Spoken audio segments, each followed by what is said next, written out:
Hello Flosstube, it's Vicky Messy Stitcher here. I'm so sorry for how long it's taken since my last video. There's been loads and loads of stuff happening. Not necessarily particularly bad, a few not so great things over the last month or so, but mostly just life getting in the way.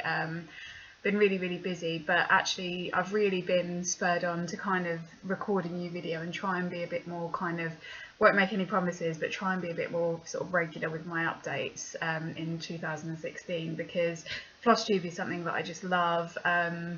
I know that I am somebody that tends, with my interest in things, to go through phases, but cross stitch and Flosstube have been some really kind of consistent hobbies that I've had for quite a long time now. So it would be a real shame to kind of let that go by the wayside, just because of the more boring things in life, really. So one of my New Year's resolutions that I may or may not stick to is that I'm trying to do more things for myself now, and less of this, I'm trying to actually use my weekends for things that make me feel kind of like I've got something out of them, rather than just preparing for the next week at work, which seems to be a bit of a pattern at the moment. So hopefully you'll see a little bit more of me, but thank you so much in the meantime to people that have stayed subscribed to me, because I was thinking, actually, I mean, it's not about numbers and subscribers, that's not the kind of really important bit to me, but I was thinking to myself, I wonder if some people might have unsubscribed because I've not been great at uploading recently.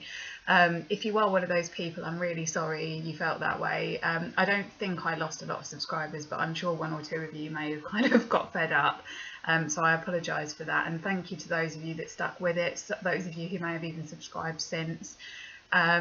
I noticed a really random trend in my videos the other day, that was it my second video, and I suppose the explanation for this is that it just had loads and loads of whips in it, and loads of my stash, because I was showing you everything that I had. But that one, like, the views keep climbing. It's got to something like 1,500 or something now, and my other videos tend to be around the kind of 300-400, sometimes 600 mark. So it's a bit strange, but I assume that that's just because there was lots to see in that video. So when I first started my YouTube video for Flosstube, I did always think that there was going to be a theme, or sort of something structured each time, and I did try that for a while, but it doesn't really seem to work like that. It seems more organic than that, and there's just certain things to talk about at certain times, usually just a general update.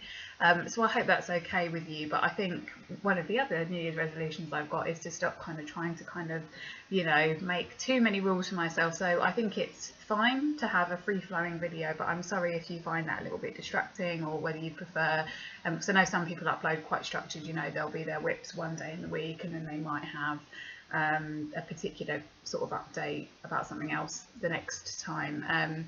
But as my name suggests, I'm not particularly good at being organised with things like that, so I will leave it haphazard for now, if that's okay with you.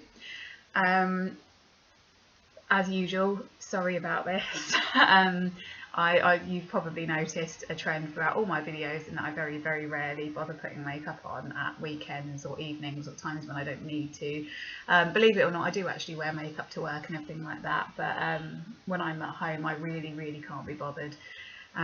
So I tend to just try and slob out as much as I can. I haven't got the greatest skin in the world, so when it's a weekend or something, I try and kind of leave it without loads of makeup all over it. So this is why I always look like I'm sort of half woken up whenever I'm in a video.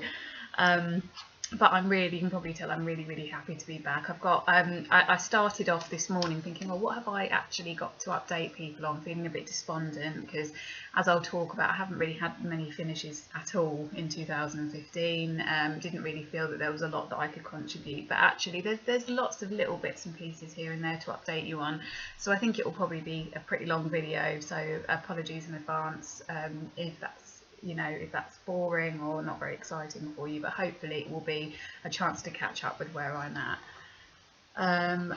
I did want to say just a shout out to Katie, the Stash Queen. I have lots, I don't really have favourite Flosstubers, because I like absolutely everybody. I find different people's videos give me different things. As you will probably all identify with at times when you have been kind of really busy, and I know you guys have said it in your videos before, that when life gets really busy, not only do you record less, stitch less, but also you tend to watch less videos, and it's such a shame, because I love sitting and watching Flosstube, and I love watching what everybody's up to. but I have kind of had to admit to myself that I'm just so far behind on people's videos that I can't possibly keep up to date. And I'm a little bit kind of OCD. I'm not OCD, I shouldn't probably use that term, but I am a little bit particular about liking to watch things in the right order, and I don't really like having to watch things backwards because it confuses me, and I like, you know, I like to see the proper order. So what I decided to do is try and get back on track with videos, but it will be very gradual, which will mean I'll be very behind on the more recent videos. But I started with the Stash Queen's videos because I just find her videos really fascinating. I don't know if you've even seen my channel, but hi Katie if you do. And I really love watching all of your projects, all of the wonderful things. And I think because you have your daily rotation schedule, it means that there's always something different to look at in your videos. So I decided, okay, let me go back to number one. There is 50 something videos, but I have made an inroad. I have done about 6-7 videos over this weekend of Katie's, and I'm really enjoying them, and it's a really good companion to stitch with. It also makes me laugh because I know you say about your Dr. Pepper in the video. This is my British equivalent of Dr. Pepper. This is my cup of tea that I always have with me at I drink so much tea, it's ridiculous. So, looking at my usual list of things to talk to you about. So one of the things, oh, and just quickly to say about Stash Queen, you have really made me interested in Soda Stitch. I have heard of Soda Stitch before, but I've never really kind of, I have a list on my phone where I keep writing down like kind of kits that I'm interested in, or things people have talked about in YouTube, or designers I haven't checked out, and that was one of them which I didn't get around to doing. But I really love some of their stuff, so I've kind of got a tab open on my internet to remind me to have a look through all of their catalogue of stuff, and that might be something I treat myself to in the next couple of months. Not this month because I'm trying to be sensible, but maybe the month after. Okay, so what have I been up to? Well, how was your Christmas? I hope your Christmas was really nice. I know that in America you celebrate Thanksgiving, so I hope that that was good for you. I'm really terrible with things like that. I don't know exactly when Thanksgiving falls, but I've always thought it falls a month before Christmas, but I might be getting that wrong. So I do hope you had a really good time, that you all enjoyed time with your families.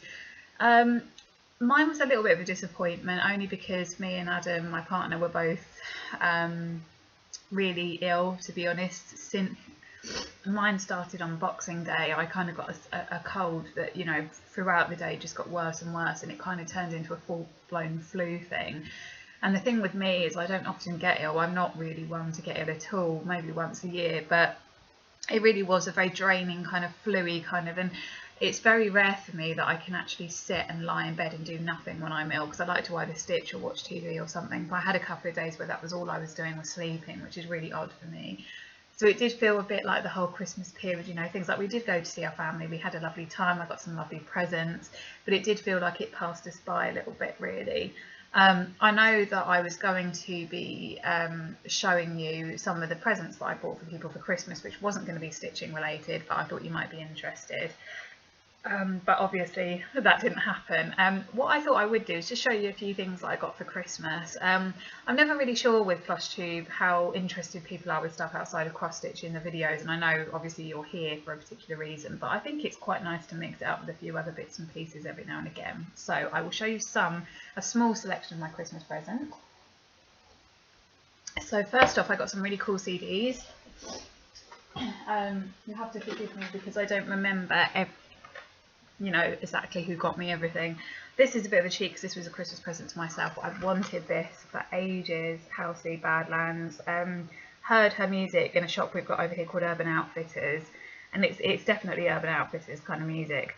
And I was listening to it thinking I love every song, like, because usually, you know, there's like an album track that you're not particularly bothered about, but every song was amazing. So I treated myself to that. I got Marilyn Manson, Power Emperor.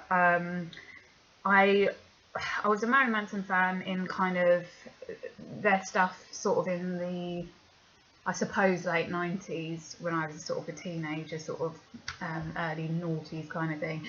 And he's obviously been off the radar for quite a long time. I think he's been doing some acting and stuff, but they're back, and I was really impressed with this because a couple of his past albums have been a bit, you know, but yeah, really good album. I don't know if American people will know this person because she's British, and I'm not sure how well she's broken America yet. But I got Jess Glynn's album. I do like this album. I think it's a very long album with some album tracks, to be honest. I wasn't, it wasn't my favourite CD ever, but there's some good, it's kind of what I would call an easy listening CD. But yeah, I put it on my Christmas list actually, and somebody got it for me, and I was really grateful and everything, but I don't know, I think I was too hasty in picking my Christmas list because I realised that not all of it is my kind of music, but it's okay. And I know that you'll like this. I got this Adele 25, which the whole thing's amazing, as you would expect, and if you haven't listened to it, you need to. I think what's really interesting about Adele is that she appeals to such a wide range of people. Yeah, so anyway, I won't go on too much, but I got those CDs. I got two really nice perfumes. One is Moon Sparkle by Escada.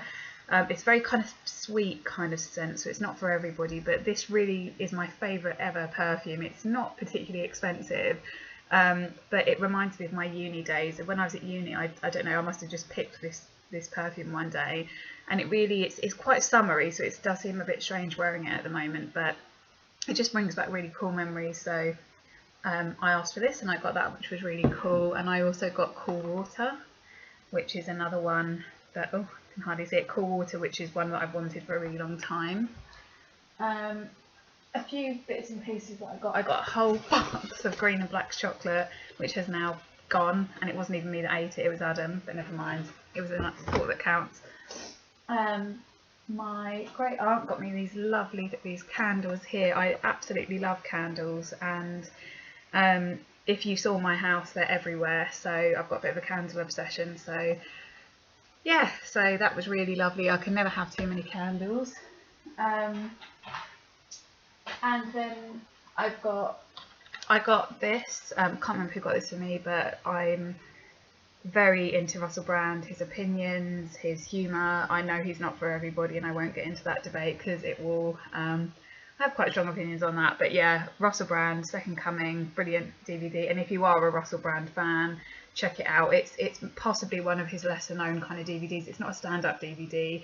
It won some awards at like independent film festivals and stuff, and it's about him exploring both his childhood really and its influence on him, but also it kind of is the preemptive sort of film towards his Revolution book, which has come out kind of in the last year or so. So check it out. There's some really cool stuff on there.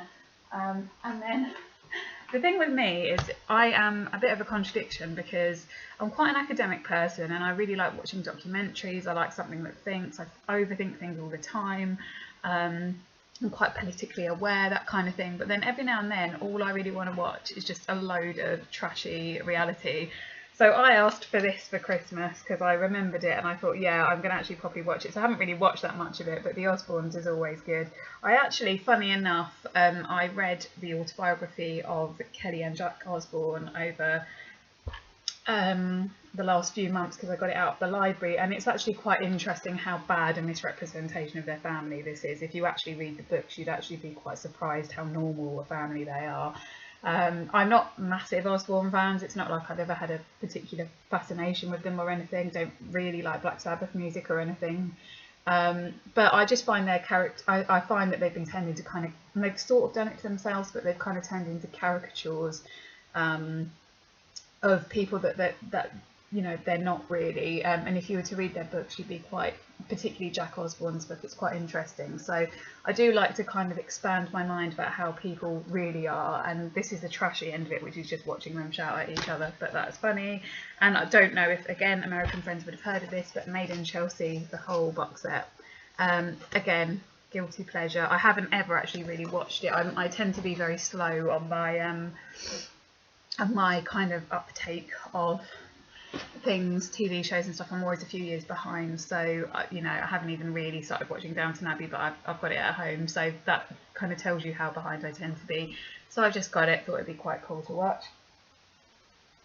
We're nearly 15 minutes in and I've barely mentioned cross stitching, so let me show you This was a lovely present from my cousin who I'm very close with.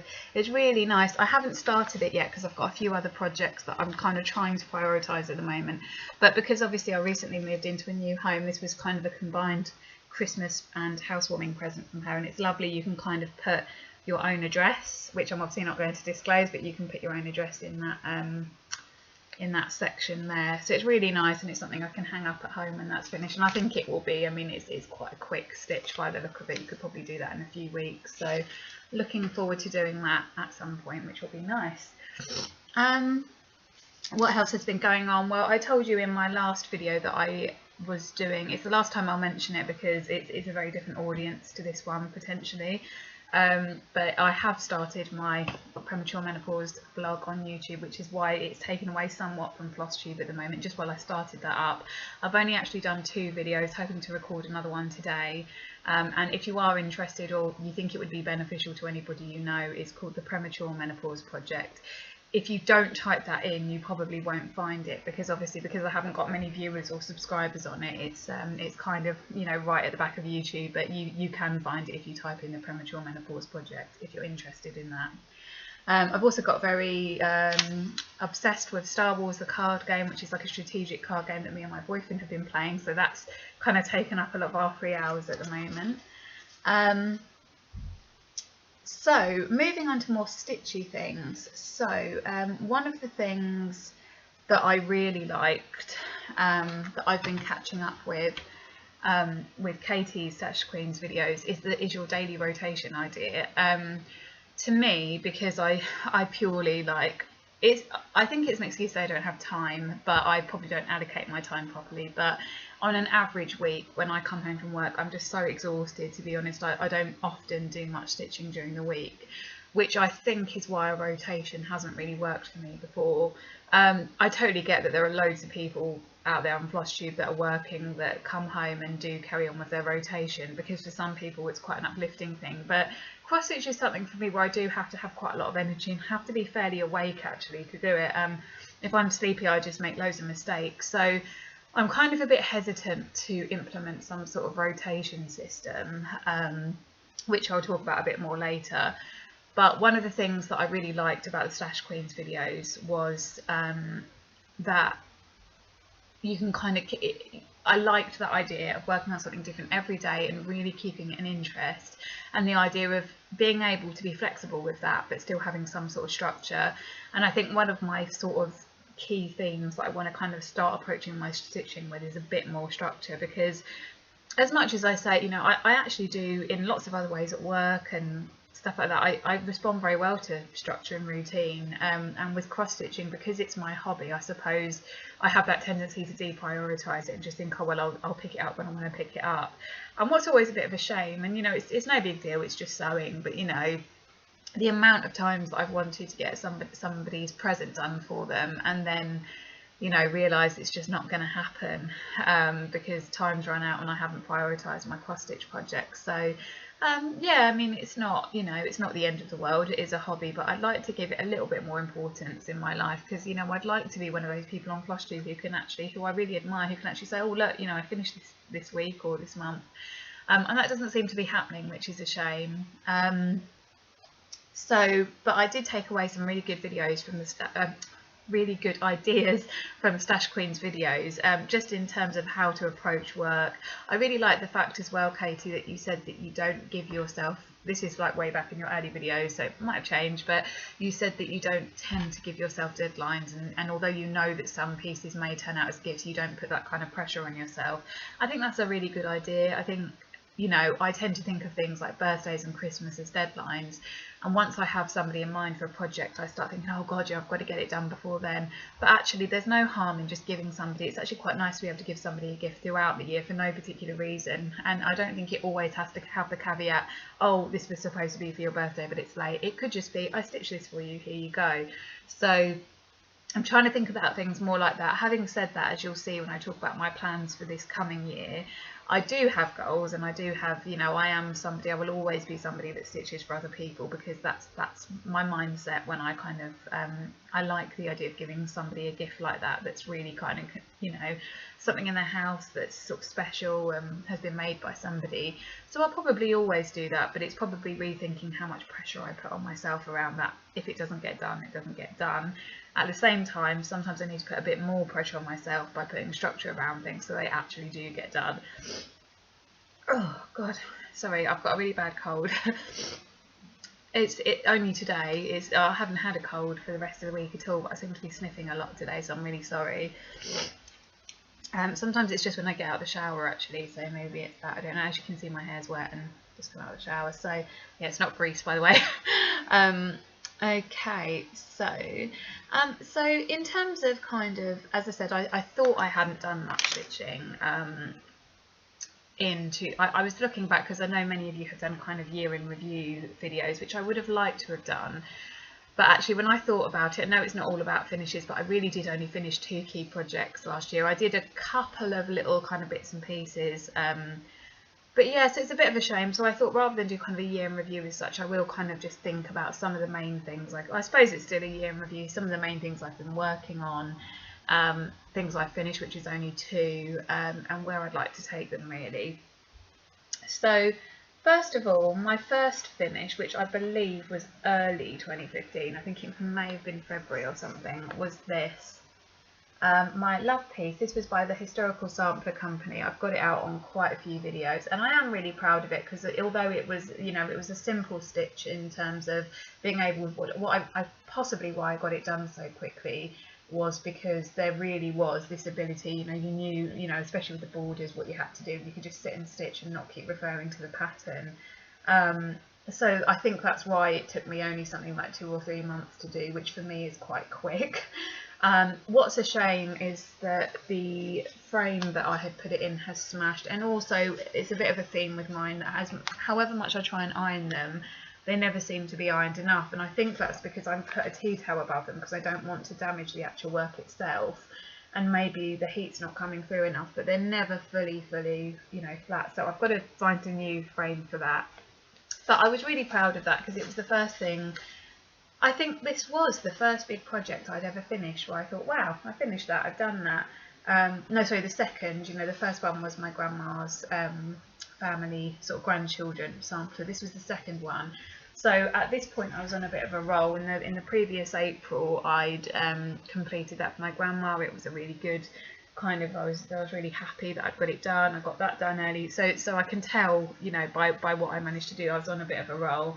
And I can tell where where things started to unravel, and that was when everything went wrong with our house and we were house hunting again and we had all that going on. I can see that was, although it wasn't a complete break in my stitching, I can tell that I wasn't getting the time, because after about May time, just completely kind of house stuff took over. The other thing I finished, if you remember, was the Lizzie Kate Promise Me Christopher Robin quote from Winnie the Pooh, and that was done for my sister's birthday, and I've seen it in her room, so she does have it, and I was quite pleased with that. That was a very quick stitch. I think that only took me about a month. I know for some of you a month will seem like ages to get that done, but for me to do that in a month was pretty impressive. I could get a lot done. I could get something like 1 line done per week. And it just felt, you know, I've always assumed that I'm a slow stitcher, because when I look at what other people achieve in, say, an evening, it's never, you know, it's always far more than I can. But having said that, for me, that was quite a good one. Sorry. Okay, so that was all I actually finished in 2016. I did do a couple of things. I did a small thing for my friend for her birthday. There was a few bits and pieces here and there that were very, very small, but mostly lots of working on projects. And I think it's really easy to be very finish focused, and like I know, I mean, my problem is clearly that I don't finish anything. But, you know, I think part of the reason why I beat myself up is because I think, you know, if it isn't a finish, it doesn't count. But when I think of all the stitches I've put in 2015, I mean, I'd love to be able to count how many. and how much other progress I've sort of made, I thought, well, no, I have actually done a fair bit of stitching, but maybe it's just because it has been not a rotation, but because I have kind of picked things up and put them down, it doesn't seem as much. But I have done. So what I'm going to do, oh yeah, one of the things I was going to say just about the rotation thing, I inspired in early January thinking, yes, I definitely need to put more structure into place about this. I decided that the solution was to do a 6-week rotation. I picked 6 of my favourite projects. I decided I was going to do 1 project a week for 1 hour a day, which is, I say manageable, it's usually manageable for me to do an hour a day. Like, I hadn't been doing an hour a day before because, as I say, sometimes I was just so tired. It worked well for like 2 weeks. I made a fair amount of progress on a new kit that I started, which I'll show you. And what was good was that even when I was tired, I thought, no, let's try and do it, and I was glad that I did. But I think I have kind of got to come to terms with the fact that a rotation is probably not going to help me. I think I am one of those people that the minute I feel restricted by something, things go out the window. So I think what my new rule will be is, I guess the structure might come from kind of just trying to do stitching more. It's a very basic thing, but just trying to do more of it, but not necessarily caging myself in with these deadlines, which are completely counterproductive and end up making me just see it as a chore and not do it. So yeah, so what I thought I would do is revisit some of the kind of main things that I've been doing in 2015, where I've got up to some early 2016, the last month, and show you how far I've got to them. I've just glanced back and realised there were some things for Christmas that I got that I didn't show you, which is fine, but I thought I'll show you quickly now, because these are probably more interesting because they're books. So very quickly, this was random. Adam got this for me. It was a Journal of the Plague Year, which sounds really random, but he was just looking for kind of out there books for me, and that was quite cool. I won't bore you too quickly. I got this Never Ending Story, the actual story, which I've wanted for a really long time. And I got Spectacles by Sue Perkins. For those of you who don't know her in the US, she's a British comedian. She's really, really funny, and this is her childhood. And the thing I really wanted to show you, sorry, I know this is jumping around all over the place. Adam got me some really lovely ruby earrings for my Christmas present because I'm born in July and that's my birthstone, but unfortunately they weren't very well made, and they were lovely to look at, but the minute I took them out of the box they fell apart. So instead we got a refund, and he said that I could spend the money on something else. So if nobody's seen her before this, I wanted to let you know about Julianne Blumlow Designs. She is available on Etsy. And I got this really lovely gold, and I think it's crushed rose quartz ring. It's such a shame that you can't see that very well. Put it on for a second. So there, so I got that. Sorry, my hands are all scaly and dry. I wanted to show you that because I know this is a cross stitch blog, but obviously all of us are really plugged into Etsy, and there's some really, you know, I tend to just look at cross stitch on Etsy, but there are some really lovely things on there, especially jewellery, so check that out. Anyway, back to the cross stitch. So there are some main projects I wanted to kind of update you on as to where I've got to. So let's move these nearer. Okay, so you will remember a long time ago, when I very first started Flosstube, or very near to it, I had bought a Heaven and Earth design, and that was Scallop Pond by Heaven and Earth, but the artwork was by Benta Schlick, and it's a lovely mermaid photo. I still absolutely love this, and I really, really want to get it done, but I am a very novice Heaven and Earth stitcher. This is the first time I've ever. What I've learned is it is in some ways it's the same, and in some ways it's so different to any other stitching. It's the same because it is just crosses, and it's not harder. It's just on a bigger scale. What's different about it is the sense of reward and achievement, and I can see why, apart from the sheer size of it, why people do find them quite frustrating, because you don't get that feeling at the end of a stitching session. You can do 8 hours on it and feel like nothing's really been achieved. So this is probably one that I need to try and persevere with, even though even though I know, you know, I'll love it in the end, but even though I know I've been, you know, I find it a bit unrewarding, I'd like to kind of carry on with it. So this is, would you believe it, hours, and I don't know how many, but hours and hours of work.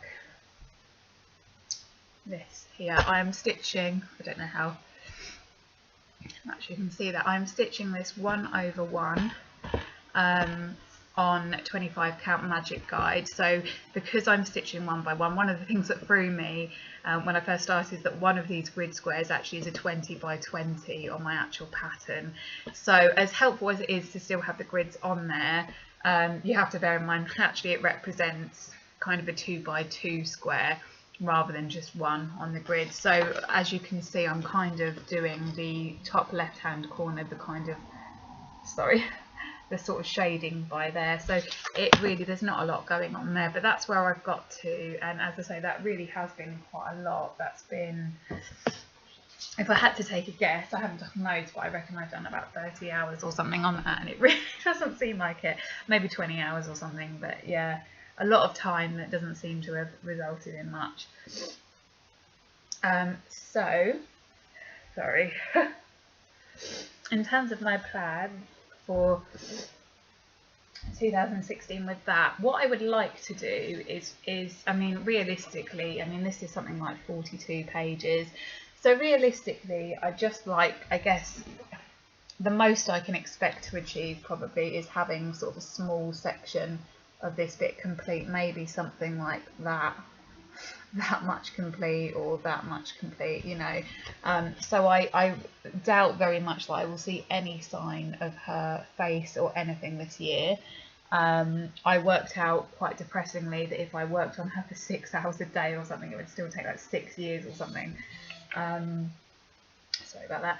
So it's likely that at the very most I will just sort of go into kind of that sun section, but you know, this will be not a lifelong project, but this will be a very long-term project. I'm fully expecting I might be working on this for something like 10 years, and that's where the structure comes in and the perseverance comes in, because it would be very easy for me to think, oh okay, well I'm not going to bother doing it because I'm never going to see any progress.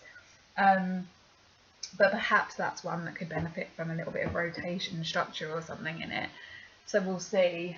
So back onto one of the projects that, this is one of 3 failed Christmas projects. Not failed, but unachieved Christmas objectives.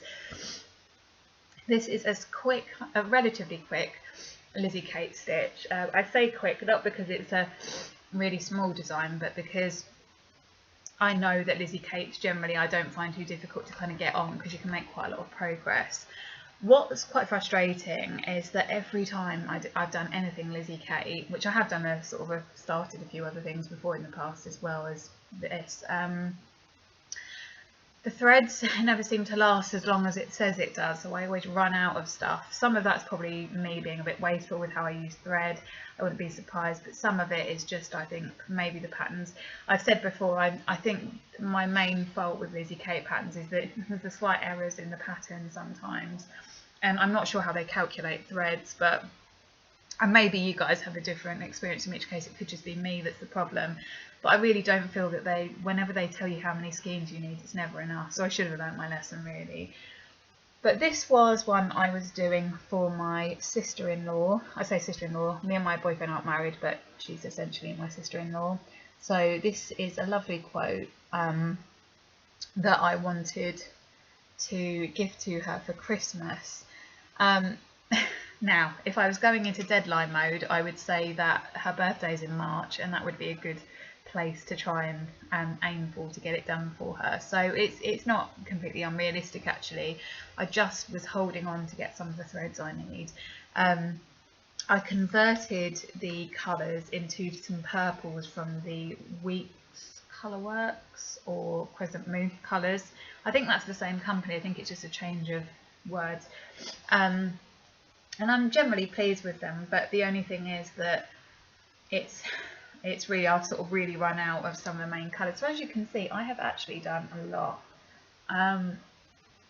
So I've done most of this really. So just to compare, I have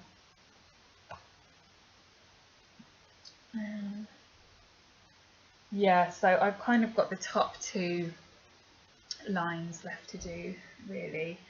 2.5 lines I've got left in the big sort of O at the top. So I kind of need to just get a few threads and get on with this and finish it. I don't remember if I mentioned to you, but I miscalculated somehow and ended up with the design going very much to the left hand side of the linen, which means I'm not going to have hardly any spare stuff for when I frame it, so I'm going to have to figure that one out. It didn't help that it frayed loads and loads, and I could have been really efficient and sewed around the edges, but actually masking tape has done the job. So that's kind of started off a new thing for me, that I need to masking tape my projects when I first start. But yeah, I mean, it's a shame that this camera loses so much of the colour, but these are actually not, I wouldn't say really vibrant purples, but they're quite deep purples. So it's a shame that it isn't showing up, but I'm quite pleased with how that's turned out. That was quite an easy kind of progress. I'd say that was, I maybe was working on it for about a month or something. I mean, probably longer than a month, but in terms of kind of steady progress on it, a month. And it was at that stage where, you know, to be honest, although I probably wouldn't have got it done for Christmas anyway, I wasn't far off getting it done for Christmas, but then I just put it down because obviously I ran out of threads. So it will be nice to be able to return to that soon. So I'd like to get that finished ideally for March for her birthday, but with new rules in place, if I don't, I will give it to her as a nice random generous gift. The next thing is my Mirabilia. Now, I have spoken about this many times, and you will not be surprised for me to say yet again that, you know, I did not find this a particularly enjoyable stitch, and it's actually made me question whether I would buy another Mirabilia kit. It's not because there's anything wrong with them, and they're absolutely lovely kits. The artwork's amazing, and there's nothing wrong with them. There's actually nothing wrong with them at all, but I just think there are things that are for you and things that aren't for you. And things have surprised me, like my frosted pumpkin one I thought I'd find a bit boring, but actually I find that a really rewarding stitch. Mirabilia, I thought I was going to absolutely love them, and actually I found it a chore all the way through. So maybe I'll give Mirabilia another chance, try another design. I found this very hard going. So I really realised pretty much, I probably realised beginning of November there was no way I was going to get this done for my mum for Christmas. I've done, I would say I have done, I wouldn't say I've done half of it because there's still gaps that need to be filled with things like Krennic, which I haven't bought yet, and beading for the top half. But I would say on the whole I've maybe done about just under a half of it, which is really good headway actually. I need to remember that. But yeah, I don't know. I mean, I would like to think that I do get this done for my mum for next Christmas, which in theory gives me like 11 months to get this done, but we all know in practice how things work out. But actually, having had, I got to the point where I thought, look, it's not getting done for Christmas. I'm not going to be able to get it done, and I'm really not enjoying it, so let's just put it away. So I put it away, and actually that's done the world of good. I'm actually realising I'm starting to have a little bit of interest in picking it back up again. So, you know, maybe I will. So this was the design. It's Royal Holiday, and I still really love this design. Really love it. This was, ironically, this was the one that I asked Flosstubers to choose for me when I was new to Mirabilia, and I wanted you to vote. So it's your fault. No, not really. But no, I really do love the design. I just wish I didn't have to do the work to execute it. But it is one of those ones that I think is going to look quite impressive when it's done. So this, if I can fit it in, this is what I have done. Yeah, there you go. So I think, you know, it's probably some of the neatest stitching I've done as well. I don't know whether it's the Belfast linen is quite firm.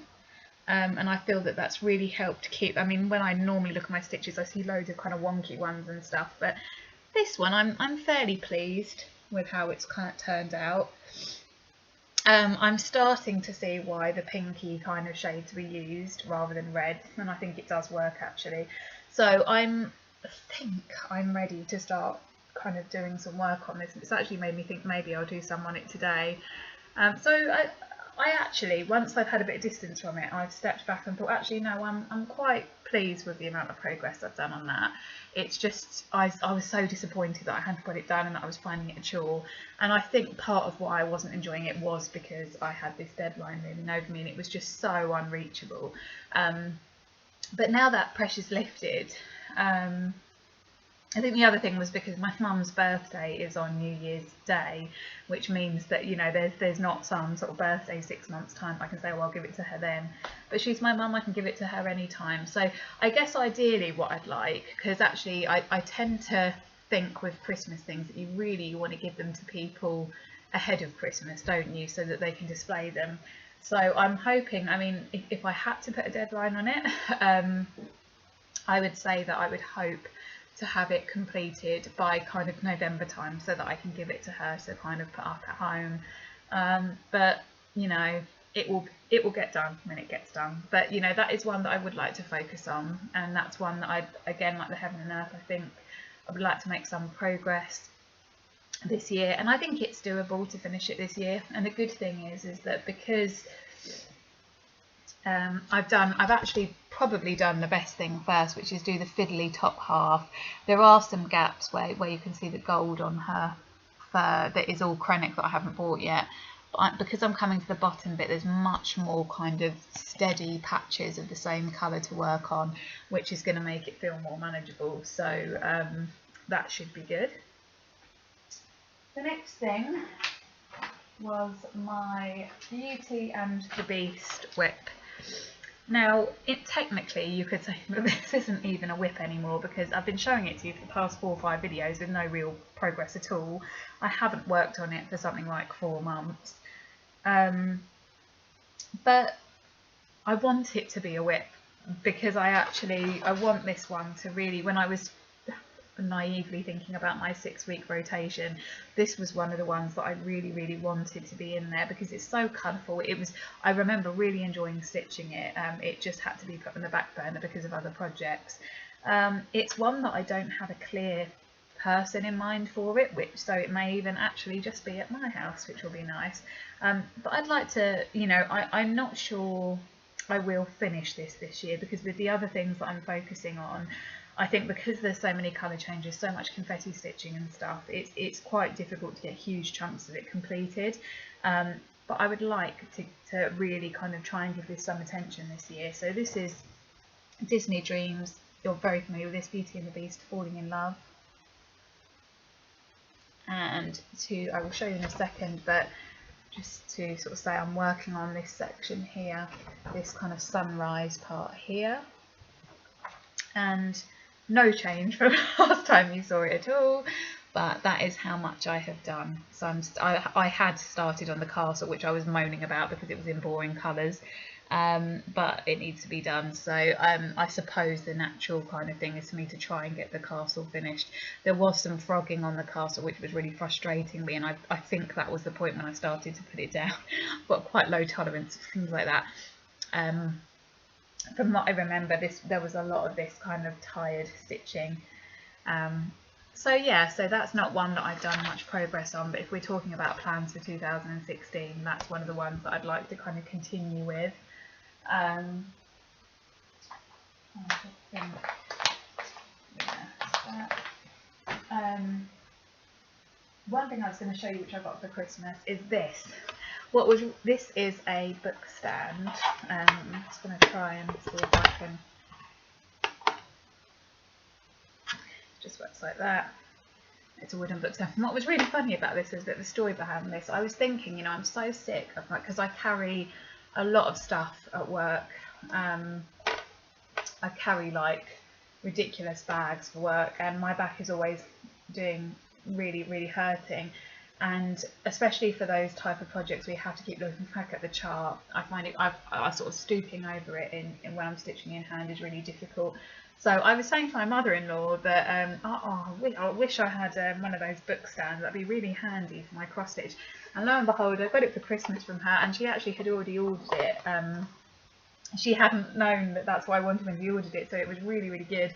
But these things here sort of come up and rest on the pages, and it's been invaluable for one of the projects I'm about to show you in a little while that does it. So I don't know how much they are. I shouldn't think they're very expensive. It's a bamboo one apparently, but definitely think about getting a book stand if you haven't got one already. This is really, I imagine this was from Amazon, H&S UK, and this has really, really helped. Really helped. So that is good. So I've got a new project that's involved with, which I'll show you in a minute. Now, do you remember? I don't even know if I ever showed you any work that I'd done on this. For ages, I'd wanted to get the Northern Expressions Twisted Rainbow sampler, and it only recently occurred to me through reading online that actually they do offer a cross-stitch only version. So I was really, really excited, and this was around the time that I went to the October Knit and Stitch show. So I got all of the stuff apart from a few colours to do it with. I got one of these DMC sort of folders, which is really helpful. It's got the kind of numbers that you can stick on it as well.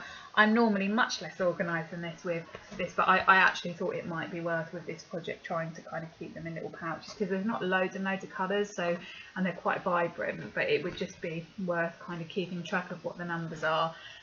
So I've put that in there. The really frustrating thing is that I think on two of the corners where you would start, they didn't have the DMC colours. It was a red and something else, and it's so typical of my luck that they didn't have it, because it meant that I couldn't start at the top right. I couldn't start at the point where it would have made sense to start, and that threw me. So I had this really massive bit of black even weave from a stall in the stitch show, and it's actually a saving grace that it was so big. Because actually I messed it completely up. So I decided to start on the yellow, and I did all of this, and yes, I'm using a hoop for once, which is amazing. I did all of this, and then I realised that I'd massively, I don't know, I must have been very tired, I'd massively calculated my starting stitch wrong. Luckily, and I said, oh God, what am I going to do? I've got to undo it all, and it's all going to look horrible. And he actually said to me, well, it's so big, why don't you just start somewhere else? So what I've done now, and I can't even remember exactly how this works, so I've kind of disregarded that. Yeah, I think I'm starting on the bottom left now, and because that was the only colour that I had to start on a corner. So you can see how big this piece of even weave is. So I don't think I'm going to need all of this, to be fair, so I think I'm going to be okay. But this is a bit of a gamble, this one, and it goes to show how important it is to just not be too slapdash with your measurements. Just try and take your time when you first start a project off. So now I'm back to square one, and I've done that. So it's not very much, but what I learned about doing this section, which I'm really proud of, it's a practice section, is that actually it was a fairly quick stitch. I mean, I only had maybe two nights on that, and I got that done. So that's actually pretty, you know, I stayed at my mum's one weekend, and I sat there stitching quite a lot, but not loads and loads, and I got that done. So I think surprisingly this one might be one that comes together quite quickly. But what's a little bit confusing is that I downloaded the pattern. Sorry about this, it's disgusting, isn't it? Oh God. Right. Sorry. Suddenly feel like I've got a really bugged up nose for no reason.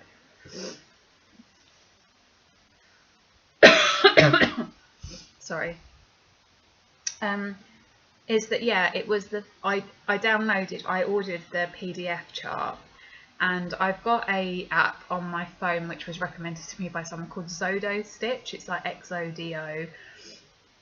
I don't know how I feel about using digital charts. I think I've realised I much prefer to have a physical chart.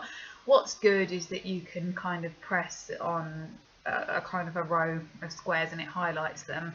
What's really frustrating is I'm sure there is an undo option, but it doesn't seem to be very straightforward to undo when you've highlighted something.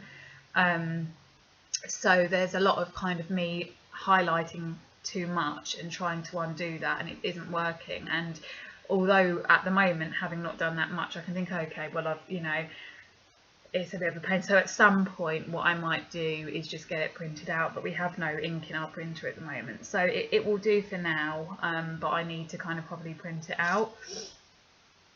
So yeah, so we'll see, but I also need to kind of top up. My pet hate when you go and you try and get all the threads for something and there's one or two colours that aren't there, and that's when I wish I was one of those people with a stash of threads, but I'm not really a thread person, so that's a shame, but never mind. Now the sort of last one that you'll be familiar with is my frosted pumpkin on Gingerbread Lane piece, and I'm just going to see if I can find a picture to remind you of it. Sorry, bear with me.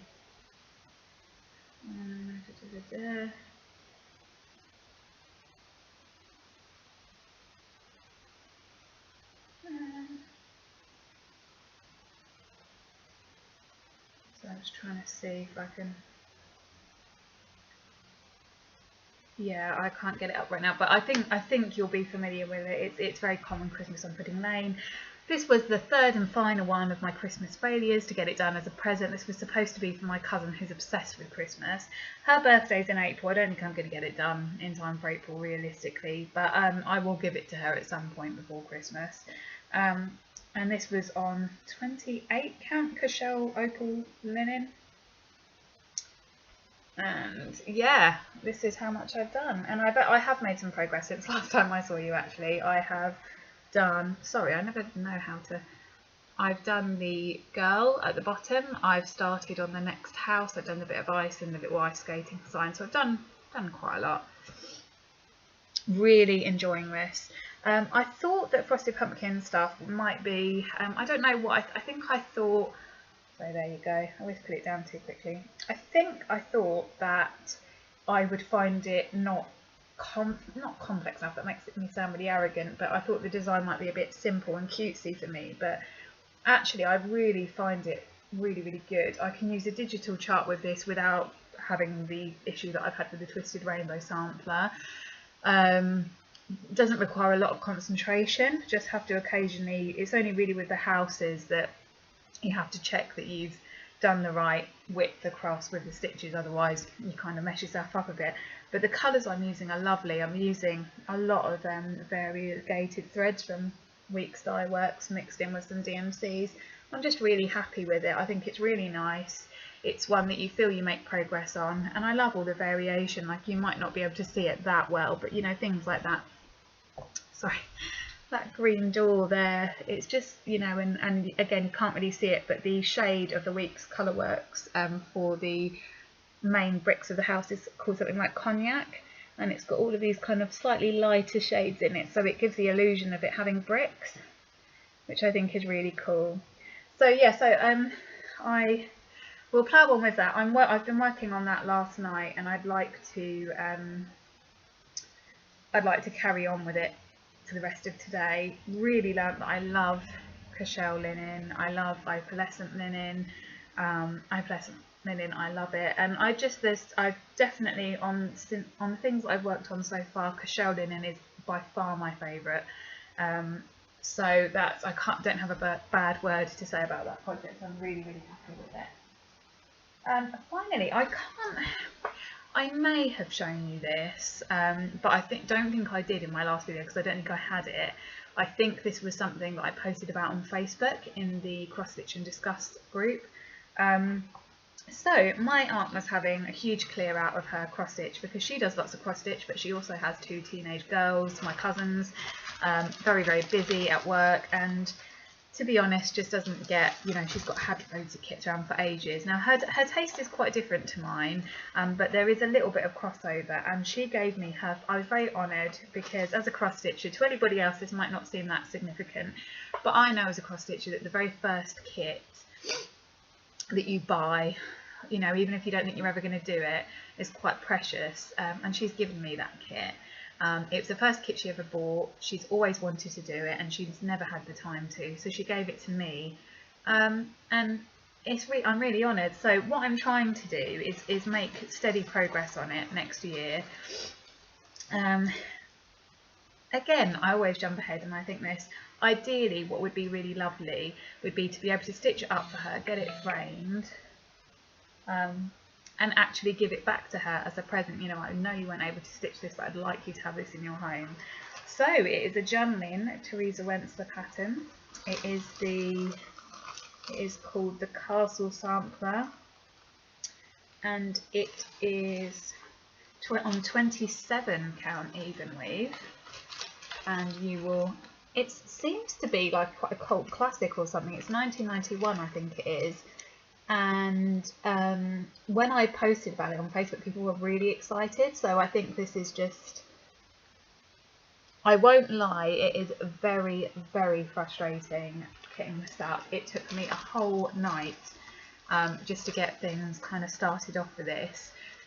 The pattern, and this must just be a sign of the times and how things have moved forward, the pattern is just so complicated in terms of how it tells you to do things.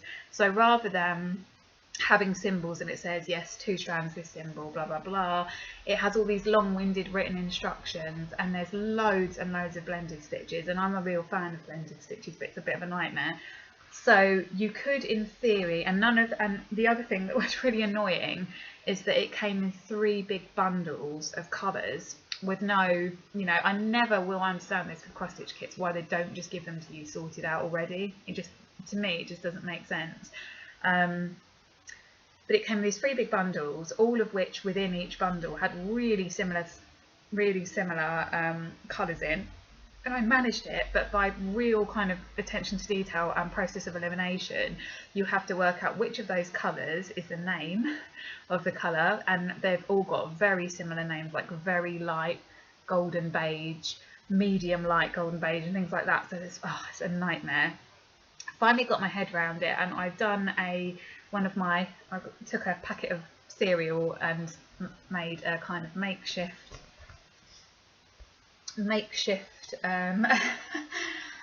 thread holder there with the symbols. This is just the normal stitches. This is not blended stitches symbols, because I lost the will to live by that point. I'm sure it would probably do me a favour to one of my friends recommended that I do another one of these with some ready loaded kind of blended stitches with the symbols on, so I don't start getting confused. That would be a very good idea, but whether or not I'm going to actually spend any more time doing that, I don't know. So when the first evening when I'd done this, I thought, oh god, but it was a bit of a relief to get it done and out the way, and no, but I just do not know why they don't do this for you. But it is a 1991 kit that is 25 years old, so I can only imagine that the cross stitch world has moved on in terms of how the instructions are made, but that was a bit annoying. But I made pretty good headway on it already, and so this was one of the ones that was the first week of my 6-week rotation that didn't last, and actually might not look a lot to you, but I did get quite a lot done, and I really like the fabric as well. It's just sort of cream even weave, really. There's nothing much to say about it, but it's just a really nice texture. So as you can see, I've done most of the border. I've got to do the sort of second border around this. That little few stitches down there is the beginnings of the castle, but to be honest, I looked at the design and I thought, actually I want to kind of start with a bit of structure around the frame and stuff. So I'm trying to get, so if we go back to the design, I'm trying to get these sort of lines and the letters done around the edge and kind of leave the more kind of fiddly things like the castle and the people until last, which is probably the opposite of how I'd normally work on something, but I think because it's going to take a lot of getting my head round. What I learned actually is, the lesson I learned from Mirabilia is I have a tendency to try to do the fiddly things first, so either the things like this in the centre of the design and leave the frames till last, the borders till last. What I learnt with Mirabilia is, if you're trying, I mean ultimately it's the same amount of time whatever order you do it in, but if you are looking to make initial headway with a project, that stuff can really slow you down, and actually to get all the borders done and the stuff that you can stitch without constantly looking at the pattern, like the borders, I mean, if you imagine, once I've got those borders done, I will then probably, you know, feel like I've made enough progress to be ready to do the people, and that will, the other thing is that will bring it to life at the end. So I'm going to do this almost counterintuitively for me and try and do the borders first. So I'm going to do all of those letters there, and what's interesting about those letters is that usually this is, I think I'm right in saying this is, yeah, this is 2 over 1, but when you do the letters it's 1 over 1, it's 2 over, no, sorry, it's 2 over 2, and when you do the letters it's 2 over 1. So it's, hello again, I got cut off because I reached the hour mark, which is probably a sign to me that I need to stop rambling and kind of wrap up soon. What I was in the middle of saying is that the letters are 2 over 1, so that's what makes the pattern even more confusing, is that you've got this kind of extra extra kind of what do you call it, extra complication. So this is why this is a fiddly kit. I know I have had feedback from people. I'm not actually that familiar with Teresa Wentzler's work. I know who she is. I have seen some of her designs, but I haven't really done any of her designs before. And I haven't really had that many journaling kits before either. But I have had feedback that her although her pieces are gorgeous, they are very fiddly, and this is obviously no exception. So my warning to you, if you were to do this, is be prepared to spend a good, you know, your first evening or so just sorting out the threads, getting your head around the pattern, and when you start, this is just my recommendation, but how about starting with the borders outside, and not doing the thing of starting in the middle, because I did actually start on the castle because I wanted to get the central point so I didn't get the rest of it wrong, but as soon as I could, I moved on to the border. So it's just, you know, it's just something to bear in mind really, that you might want to, yeah, I keep thinking I'm doing this bit, but at the moment I'm actually doing this sort of border around the castle, aren't I? So yeah, so it's a really, I imagine this will be a really rewarding kit, but it's one that I'm going to have to kind of quite commit to in terms of kind of making progress on it. But it's one that I'd like to keep you updated on. I think it's one that I had quite a lot of interest in when I posted about it on the forums. So as I say, maybe it's a bit of a classic. So that kind of brings me on, nearing the end now. It kind of brings me on to plans for 2016. So I guess what I'm saying to you is that a lot of the things that I've shown you are my priorities. I guess in terms of what I've shown you, the main priorities for me, even, I mean, to be honest, the Heaven and Earth design, although I would like to make progress on it, is actually not a priority to me. I'd like to make headway on the castle sampler. I'm not sure that I'll finish that this year, but I'd like to be nearly finished by the end of the year. Definitely want to try and finish the pumpkin stitchery Christmas thing, which shouldn't be a problem. I'd like to finish the Mirabilia this year, which I don't think will be a problem. And what else? I'd obviously like to finish the Lizzie Kate one, that's not going to be an issue. And I'd like to make some headway on things like the Twisted Rainbow sampler and the Beauty and the Beast, but like the Heaven and Earth, although that would be nice, those aren't my top priorities. I've kind of realised that if I want to do anything in terms of a Christmas project, I need to kind of get it started fairly quickly this year, so that I'm giving myself more than enough time to work towards it. So although it seems very strange to be working on a Christmas project so soon after the one just gone, we all know how quickly January has gone, and it will be very soon, it will be February, March, and before you know it, I'll be thinking about getting stuff done. I know in the past I've started Christmas things in summer thinking I've got ages, but clearly that's not even enough. So those are the things I'd like to do. I do have a couple of other things. So, oh, sorry, so attractive. So there's a few things that I'd like to kind of, I wouldn't say I want them done by next Christmas or I want them done by a certain time. There's a few things. So forgive me if I have already shown you these, but I remember when I did the video about the what I got at the Knit and Stitch show, I think there were 2 Christmas patterns that I couldn't show you because I couldn't find them, and I found them. So sorry if this is a repetition, but I found these really cool Christmas charts. This one is by Sue Hillis Designs, and I'm about to sneeze.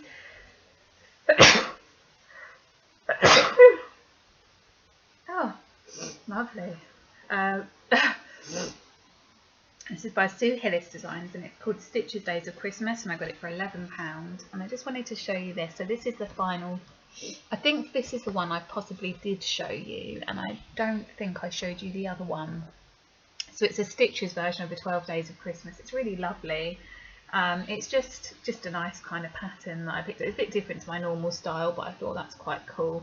Actually, looking at the amount of stitching involved, it probably wouldn't take absolutely ages. So maybe I'll make a start on that, but we'll see. The other one I really liked was by, again, Sue Hillis Designs, and it's called Snowman Wisdom. Out of all of the Christmassy things that I like, snowmen are not normally top of my list, but I really like this one. So it's words of wisdom. It's okay to be a little bottom heavy. Don't get too much sun. Everyone knows carrots are good for you. Be a jolly happy soul. It takes a few extra rolls to make a good midsection. It's fun to hang out in your front yard. Remember, we're all a bit flaky. White is always appropriate. Accessorise, accessorise, accessorise. So I thought that was quite cool. My mum really liked it as well. So that's probably, again, not one that top of the list or anything, but if I could make a start on that, that would be nice. And the last one that I'd kind of like to, and then, sorry, so one of the things I'd like to do is, I remember showing you this in another video. This is a very old CD-ROM, Jane Greenough CD-ROM. What was amazing to me about it, if you remember, was that I can upload a photo into this program, and it can give me a very, very detailed pattern for really detailed photo stitch.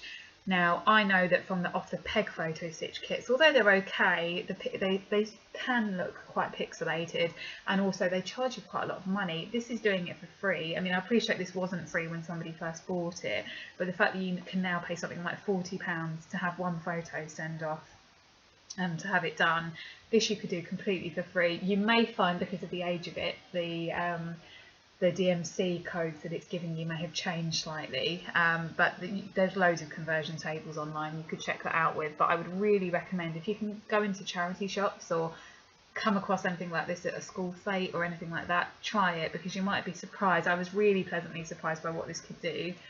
So one of the things, again, I don't think I'm going to finish it, but because I think it will be a big design, one of the things I'd like to do is to make a start on a really good detailed photo stitch. There's lots of childhood pictures that I'd like to do, so it's a bit of a world of, you know, choice really, and I'm sure in my lifetime I'll only get one of these done, but the one that I quite like is, see if I can, this is me and my cousins at my birthday party when I was about 3 or something.